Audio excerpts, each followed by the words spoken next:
Okay, we're here with Jonson McClumpha at East Durham College, where he does his training with Dave Binns, ahead of his fight with Lewis Taylor on Saturday on Box Nation. Jonson, raring to go? Cannot wait. It's going to be class. Two unbeaten lads doing what we need to do. We're going to get in there and do it. So what do you know about Lewis Taylor?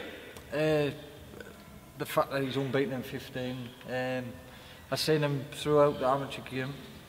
He was always thereabouts winning national titles, and he's a good kid. But I'm confident I'm going to win. Yeah, you're not too bad yourself, are you, really? I've done some myself as well, so I'm confident in my ability. So you were in the ring about 10 days ago against Kieran Gray on the cream of the crop bill. That was was that 4 rounds, 6 rounds? 4 rounds. And, won every round. Didn't get hit. I was going to say, did he get hit once? No, didn't even get hit once. So if we can get him through a 4-round fight without getting it, so it doesn't matter who you're in with. Well, it's getting into the right habits, isn't it, when you're going into a bigger fight? That's what I did. I wanted to keep things right, get in there, do my business, and I did. So I was come out injury free. Yeah, well, that's half the battle as well. For me, it's very good.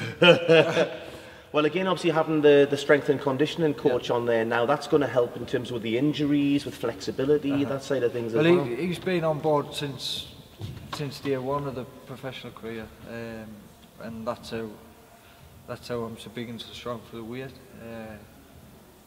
But the injuries I've had have been totally just the most outrageous. Just random ones. Everything. Just knee look. If I didn't have any, it would be bad. I injured my ankle playing darts. Did you? Yeah, I'm so incessant when I practice anything. I was standing for hours leaning in the wrong position, and because I was standing leaning over for that long, I actually injured my ankle playing darts. It's ridiculous, but there you go. That's my claim to fame. Mine was on a motorbike when I was 13, but I come back on us in the end. It's a lot more rock and roll than mine, though, isn't it? Unless you had a pint in your hand. Well, exactly, yeah. Well, I've normally got a pint in my hand. But so Lewis Taylor, unbeaten 15 fights, I think he's had. Now we're seeing a lot more of this now. I had Saunders against Eubank in the same division, middleweights, putting the O on the line. A couple of weeks ago, we had Lee Mould and Craig Dixon. Again, unbeaten fighters prepared to go in against each other. And obviously you're going to be fighting on Box Nation this weekend as well. So these are the sort of fights that should be getting the exposure. Definitely. Where you've got two guys, both guys going in to win, and not necessarily unbeaten, but well matched up and prepared to actually put the risk on there. Those are the fights that, for me, should be getting televised, and it's obviously a great opportunity for yourself. Fantastic. I cannot wait just to get on the cameras and actually show people what I can do. And obviously there's going to be a lot of criticism as well. Every little false move gets criticised, but that's if you make a false move. I mean, the last fight was faultless, so. But obviously it comes part and parcel of it, doesn't it? But I cannot wait. It's just properly exciting. I can't even put into words. I need to. I've got a job to do, and I've trained to do that job. It's over 10 rounds? 10 rounds, yeah. Now there's no title on, at this stage anyway, there's no title on the fight itself.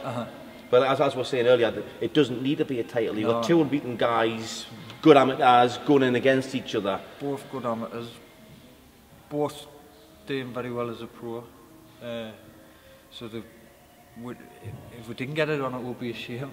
Well, I think I've read an article on Dennis Hobson's website. I think Lewis is one of his fighters, I believe. Dennis Hobson. And he was going to be slated in to fight somebody else, and then he cried out, and then obviously you've come in as a replacement. And the article was saying it's actually a tougher fight for him, which I have to say I have to agree with. But in terms of preparation, have you had, how many 10-round fights have you had before? Just one 10-round fight. Went the distance, I went to 10 rounds. To be honest, the rounds doesn't bother us. I'm not really bothered about. You do 4 rounds, you do 10 rounds, you do 12.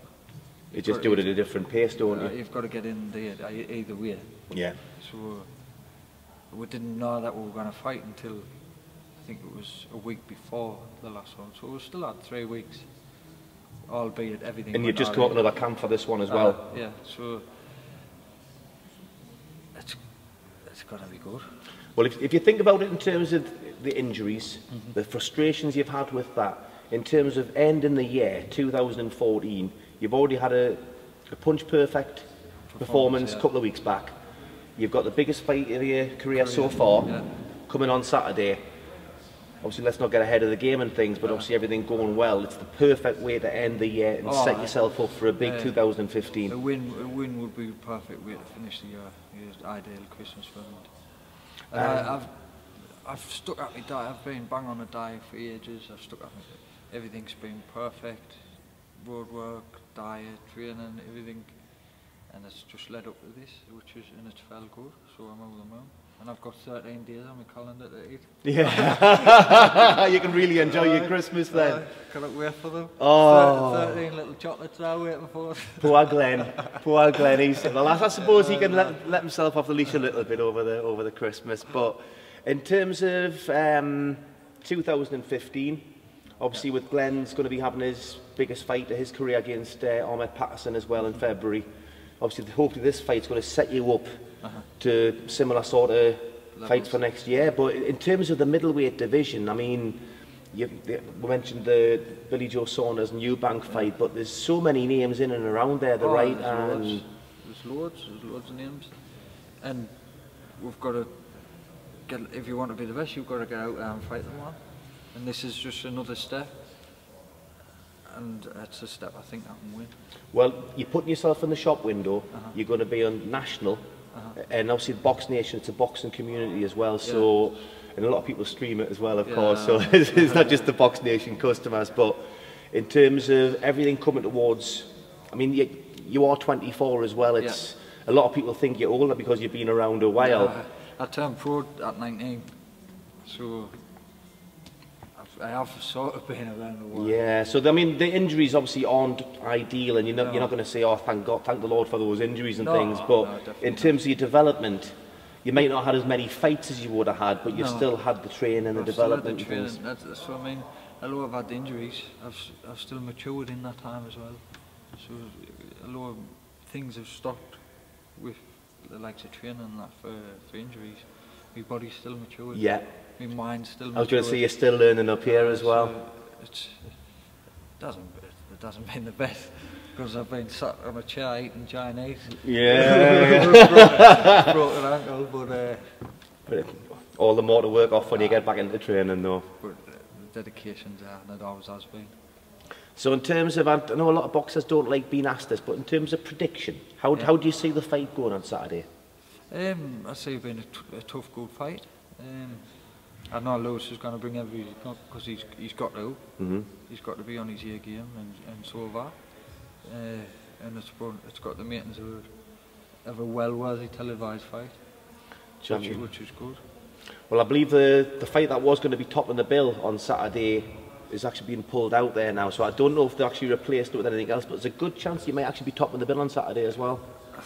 Anything more, it's a little bit more icing on the cake. Yeah, well, with more pressure becomes more motivation, more pressure, and obviously with Dave in the corner, you've got the right man there to keep you switched on. Dave, I wouldn't have anybody else in my corner but Dave.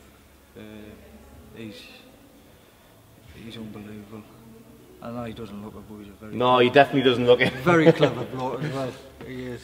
You can tell just talking to the guy, he's very well switched on, but I'm getting his interview next, so we'll let him talk about you a little bit. But tell you what, Jonson, we're going to come back down after the fight to follow up and see how he got on and everything like that. But before then, all the very best for Saturday, mate. Yeah.